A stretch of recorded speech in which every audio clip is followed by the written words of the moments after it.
আজও প্রার্থিতা বাতিলের বিরুদ্ধে করা 7 জনের আপিলের শুনানি করেছে নির্বাচন কমিশন। সব মিলিয়ে 138টি আপিলের মধ্যে কমিশন এ নিয়ে 120 প্রার্থীর আপিল শুনানি করলো।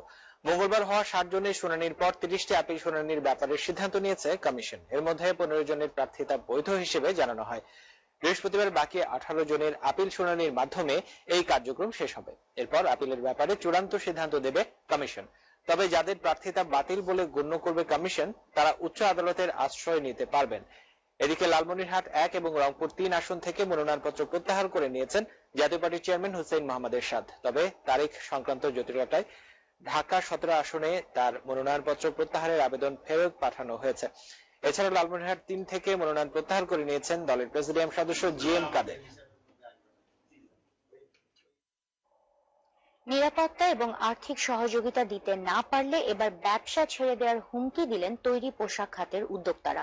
তাদের দাবি, নিরাপত্তা ও আর্থিক সহযোগিতা দিয়ে ব্যবসা করতে দিতে হবে, নতুবা ব্যবসা ছেড়ে দেওয়ার ব্যবস্থা করতে হবে। সচিবালয়ে দুপুরে অর্থমন্ত্রীর সঙ্গে দেখা করে ব্যবসায়ীরা বলেন, পোশাক খাতে নিরাপত্তা দিতে সরকার ব্যর্থ হয়েছে। শরীফ নীরের রিপোর্ট। গার্মেন্ট, টেক্সটাইল ও নিট নিয়ে পোশাক খাতে বর্তমানে ব্যবসায়ীদের বিনিয়োগ প্রায় 2 লাখ কোটি টাকা, যা চলমান অর্থ বছরের বাজেটের প্রায় সমান। তাই দেশের রপ্তানি আয়ের 80% আসে এই খাত থেকে। বছরের গোড়া থেকে শুরু হওয়া রাজনৈতিক সহিংসতায় ক্ষতির পরিমাণও বেশি এই খাতে। জানুয়ারি থেকে ডিসেম্বর সময় নৌবন্দর ব্যবহার করতে না পারায় ব্যবসায়ীদের 1,32,000 টন পণ্য পাঠাতে হয়েছে আকাশপথে। বাড়তি ভাড়া সহ এতে ক্ষতি 4,500 কোটি টাকার কাছাকাছি। ক্ষতি সামলাতে না পেরে এরই মধ্যে 500 কারখানার মালিক ব্যবসা ছেড়ে দেওয়ার সিদ্ধান্ত নিয়েছেন। এই প্রেক্ষাপটে মঙ্গলবার ব্যবসা টিকিয়ে রাখতে ব্যাংকের কাছে সুদ মওকুফ সহ 5 দাবি জানায় ব্যবসায়ীরা। একদিন বাদে তারা আসেন অর্থমন্ত্রীর কাছে। দেশের যে অসুস্থ রাজনীতিতে আমরা সুস্থ ফ্যাক্টরি যারা আছে সবাই আমরা তিলে তিলে ক্ষয় হয়ে যাচ্ছি। প্রতিনিয়ত আমাদের কাভার ব্যাগ চালিয়ে দেওয়া হচ্ছে। ফ্যাক্টরিগুলি কিন্তু আস্তে আস্তে করে কিন্তু বন্ধ হয়ে যাবে এবং আমরা বাধ্য হব এই ছেলে মেয়েদেরকে বলতে যে আমরা পারছি না, আসো তোমরাও কিন্তু আমাদের সাথে জয়েন করো।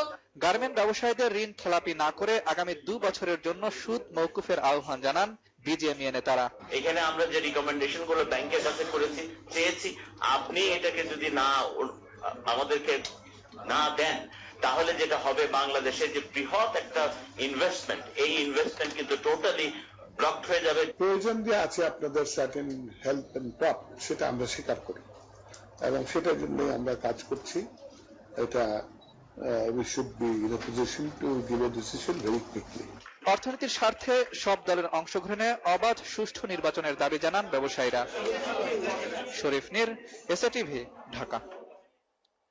এদিকে শিল্প বাণিজ্য অবকাঠামো ধ্বংসের প্রতিবাদে এবং স্থায়ী শান্তির দাবিতে 15 ডিসেম্বর সাদা পতাকা প্রতিবাদ বন্ধন কর্মসূচি পালনের সিদ্ধান্ত নিয়েছেন ব্যবসায়ী নেতারা। এফবিসিসিআই মিলনায়তনে দুপুরে সংবাদ সম্মেলনে এই কথা জানানো হয়। এফবিসিসিআই সভাপতি কাজী আকরামউদ্দিন আহমেদ বলেন, গেল 2 মাসে দেশের রাজনৈতিক সংকটে ব্যবসা বাণিজ্যের ব্যাপক ক্ষতি হয়েছে। তিনি প্রধান 2 দলকে অভিযুক্ত করে বলেন, ব্যবসায়ীরা যখন উদ্যোগ নিলেন তখন কেউ সংলাপে বসেননি, কিন্তু এখন বিদেশিদের ভয়ে তারা আলোচনার টেবিলে। কারখানাগুলো যাতে নির্ধারিত সময়ে রপ্তানি করতে পারে সেই জন্য দুনেত্রীর প্রতি সংলাপের মাধ্যমে সমাধান এবং গ্রহণযোগ্য নির্বাচন অনুষ্ঠানের দাবিও জানান তিনি।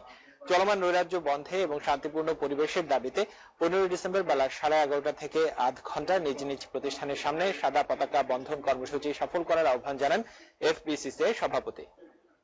আগামী 15 ডিসেম্বর 2013 তারিখে রবিবার বেলা 11:30 হতে 12টা পর্যন্ত দেশের সকল জেলা চেম্বার ও অ্যাসোসিয়েশন শিল্প বাণিজ্যের অবকাঠামো ধ্বংসের প্রতিবাদে এবং শান্তির দাবিতে সাদা পতাকা নিয়ে দাঁড়িয়ে প্রতিবাদ বন্ধন কর্মসূচি পালনের সিদ্ধান্ত নেওয়া হয়েছে।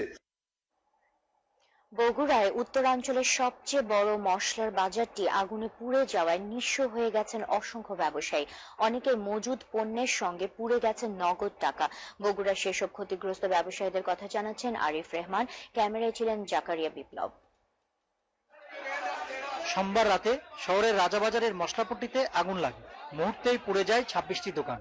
শুধু 17 কোটি টাকার মশলাই নয়, অবরোধের কারণে ব্যাংকে টাকা জমা দিতে না পারায় অনেকের নগদ টাকাও পুড়ে যায়। আমাদের স্লিপ কাগজপত্র সব শেষ হয়ে গেছে, আমাদের কিছু নাই, আমরাও সব নিঃশেষ হয়ে গেছি, আমাদের কোনো আর পথ নেই, এখন আমাদের পথে বসতে হবে। ক্যাশ টাকা ছিল 10 লক্ষ টাকা, যা আমি গত দিনে ব্যাংকে গেছিলাম জমা দিতে না পারায় আমার ক্যাশ বাক্সে রাখছিলাম, সেটাও আগুনে পুড়েছে না।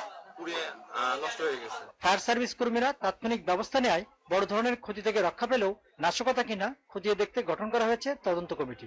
দেশের যে উদ্বেগ পরিস্থিতি, এই পরিস্থিতি নাশকতা আগুন আপাতত সবচেয়ে বেশি হচ্ছে, যেমন গাড়ি ঘোড়া, শিল্প প্রতিষ্ঠানে এই ধরনের আগুন তারা দিয়ে থাকে। আমরা সাধারণত নিরাপত্তা, পুলিশ নিরাপত্তা নিয়ে আগুনগুলো মোকাবেলা করি।